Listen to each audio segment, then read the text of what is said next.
Bonjour, je m'appelle Christine. Aujourd'hui, nous étudions les questions d'actualité concernant les coronavirus. Faut-il utiliser un masque? Le port du masque chirurgical est recommandé pour les personnes qui ont séjourné en Chine, Chine continentale, Hong Kong, Macao, à Singapour, en Corée du Sud, en Iran, ou dans les régions de Lombardie et de Vénétie en Italie, pendant les 14 jours suivant leur retour, et pour les malades symptomatiques pour éviter de diffuser la maladie par voie aérienne. Le port de ce type de masque par la population non malade, et n'ayant pas voyagé dans une zone touchée par le virus, afin d'éviter d'attraper le coronavirus Covid-19, n'est pas recommandé et son efficacité n'est pas démontrée. Comme pour l'épisode de grippe saisonnière, les mesures barrières sont efficaces. Par ailleurs, les masques FFP2 sont réservés aux professionnels de santé. Il s'agit d'équipements de protection individuelle destinés aux soignants en contact étroit avec un malade confirmé. Y a-t-il suffisamment de masques en France? Oui, des masques chirurgicaux du stock national vont être mis en circulation. Les 138 établissements de santé, qui prennent en charge des cas confirmés de coronavirus Covid-19, vont recevoir des dotations de masques chirurgicaux dès vendredi prochain. Les masques seront aussi remis aux médecins généralistes, la semaine prochaine, pour la prise en charge de patients suspectés d'être porteurs du coronavirus Covid-19. Cette mise à disposition sera réalisée via les pharmacies à l'aide d'un bon de retrait fourni par la Caisse nationale d'assurance maladie. Que sont les gestes barrières?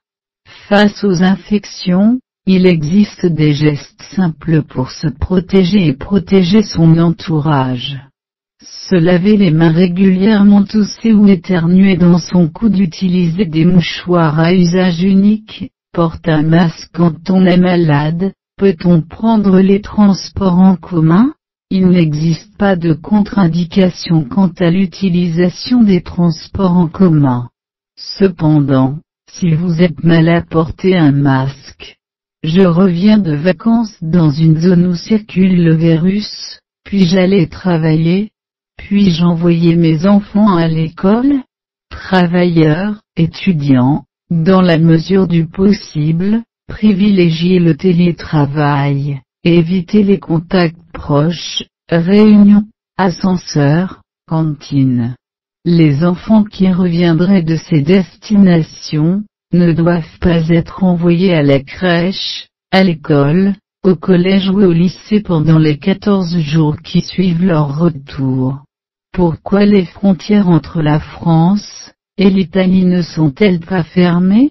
Pour l'heure, la Commission européenne ne recommande pas la réintroduction du contrôle aux frontières internes aux pays membres, dans le cadre de l'épidémie de coronavirus Covid-19. En effet, la fermeture des frontières n'est pas efficace dans la lutte contre la maladie, contrairement à la détection rapide des cas. Retour aux questions fréquentes. Les conséquences de l'épidémie. Quelles sont les conséquences économiques pour la France? En fonction de sa durée et de son ampleur, le coronavirus aurait un impact de 0,1 point sur la croissance française en 2020, estimation qui peut varier en fonction du développement de l'épidémie.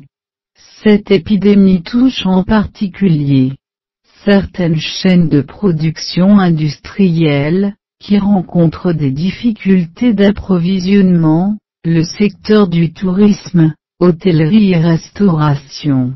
Y a-t-il un risque de pénurie de médicaments? À ce stade, aucun problème d'accès aux médicaments n'a été signalé en relation avec l'épidémie de coronavirus en France ni en Europe. Néanmoins, l'industrie pharmaceutique mondiale, est très dépendante des activités de production en Chine.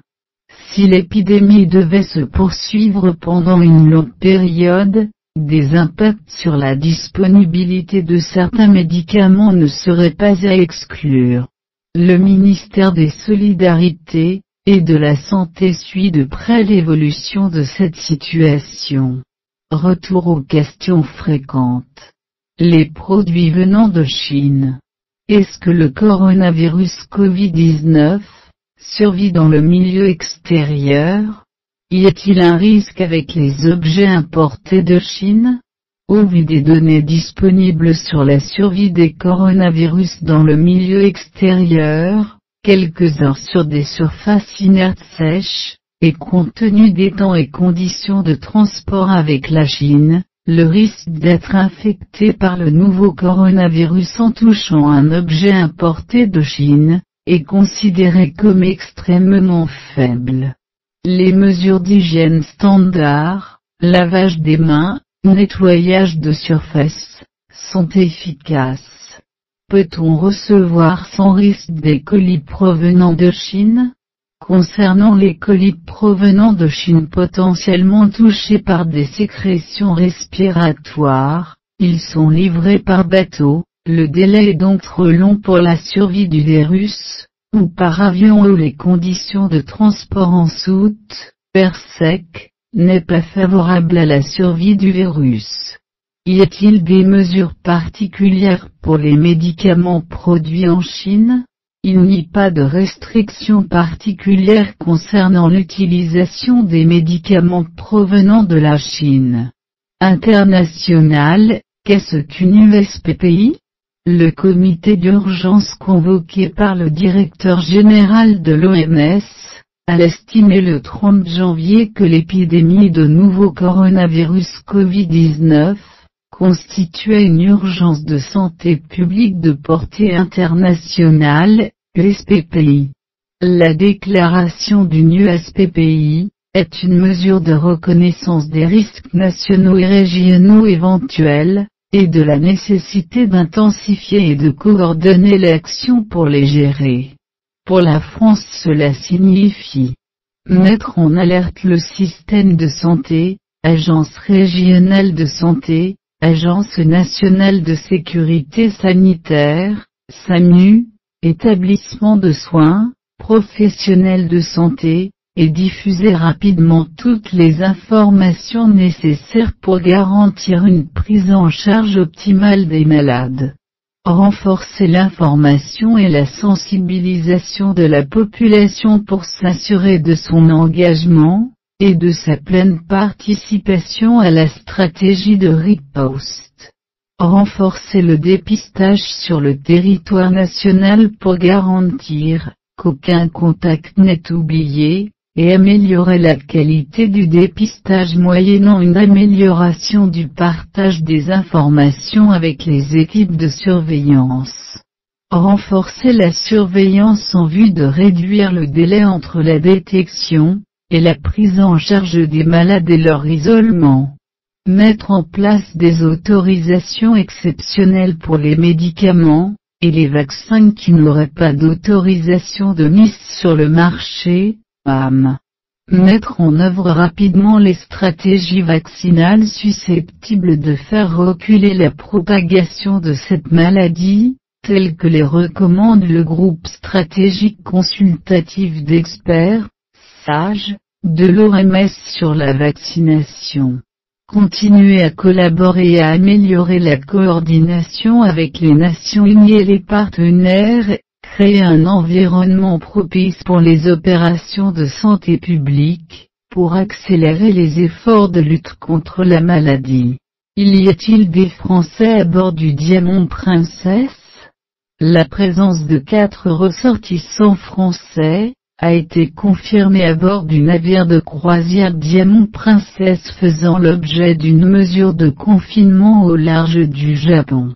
Le consulat de Tokyo, qui suit de près la situation, a pris contact avec les ressortissants français à bord, et est en relation avec les autorités japonaises, ainsi que la compagnie de croisière. 3 d'entre eux, positifs au coronavirus Covid-19, ont été pris en charge par les autorités japonaises. Opération de retour et confinement. Quelles opérations de retour ont été effectuées jusqu'à présent? La France a procédé, en relation avec les autorités chinoises, à plusieurs opérations de retour des Français qui le souhaitaient par voie aérienne directe depuis longtemps. L'ensemble des ressortissants français de ces 3 vols, ont été confinés dans les lieux d'accueil et suivis par une équipe médicale pendant 14 jours, période maximum d'incubation du virus. Concernant les ressortissants français encore à Luan, et dans la province du Hubei, le consulat général de France à Luan est en contact avec eux.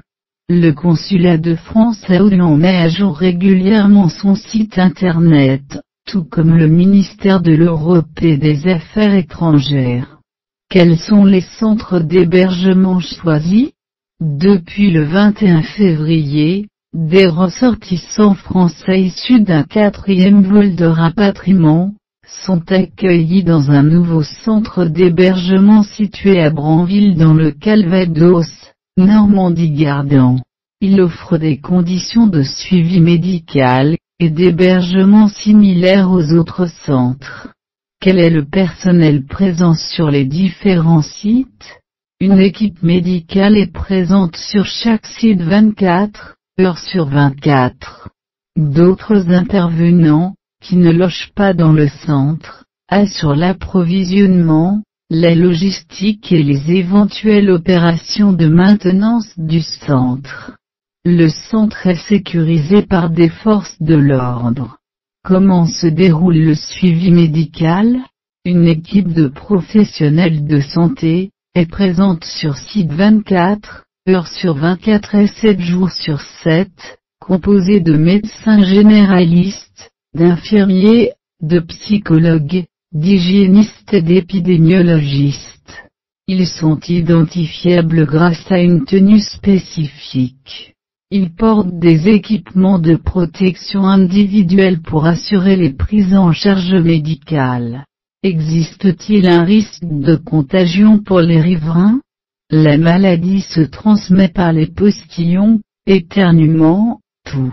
On considère donc que les contacts étroits avec une personne malade, est nécessaire pour transmettre la maladie, même lieu de vie. Contact direct à moins d'1 mètre lors d'une toux, d'un éternuement ou une discussion en l'absence de mesures de protection. Les riverains sont donc hors de danger. Comment les enfants sont-ils pris en charge? Chaque famille bénéficie d'un logement indépendant. Tous les produits indispensables aux enfants, sont mis à disposition en fonction de leur âge, lait maternisé, couches, repas adaptés, etc. En cas de problème de santé, l'appel à un pédiatre extérieur au centre, pourra être assuré par l'équipe médicale présente sur site, si la situation le nécessite. Comment communiquer avec l'extérieur? Les visites ne sont pas autorisées. En revanche, les contacts téléphoniques, visio sont autorisés. Des moyens sont mis à disposition dans le centre d'hébergement, téléphone, connexion Internet, Wi-Fi. Un accompagnement psychologique est-il prévu? Une prise en charge médico-psychologique est proposée pendant toute la durée du séjour grâce à la présence quotidienne sur site d'un psychologue. Au besoin, un renfort pourra être organisé par une cellule d'urgence médico-psychologique, CUMP. Un espace de confidentialité est prévu à cet effet. Comment est organisée la sortie du centre? Dès la fin de la période minimale de 14 jours, en l'absence de symptômes et sur avis de l'équipe médicale du centre en lien avec les autorités sanitaires, la mesure d'isolement sera levée. Sur quelle base juridique sont prises les mesures d'isolement? Les mesures d'isolement ont été prononcées par arrêté préfectoral sur le fondement de l'article L 3131-1 du Code de la santé publique. Comment nettoyer un logement qui aurait été occupé par des personnes infectées par le coronavirus Covid-19? Le coronavirus Covid-19 persiste jusqu'à 3 heures sur des surfaces inertes sèches, et jusqu'à 6 jours en milieu humide. Pour nettoyer et désinfecter un logement occupé par personnes touchées par le coronavirus Covid-19, il est recommandé d'employer les produits de nettoyage et de désinfection classiques, utilisation d'un détergent dans les pièces d'eau, notamment les éviers, lavabos, douches, baignoires et cuvettes des WC, suivi d'une désinfection à l'eau de javel diluée et utilisée selon les indications du fabricant. En cas d'utilisation de gants, privilégiez des gants à usage unique, qui devront ensuite être jetés. Quant aux surfaces dites sèches du logement, meubles, sols, literie, textiles, le virus ne survit que 3 heures. Passé ce délai après le départ du cas confirmé, il n'y a plus aucun risque. J'en ai terminé et je vous en remercie. Bonjour.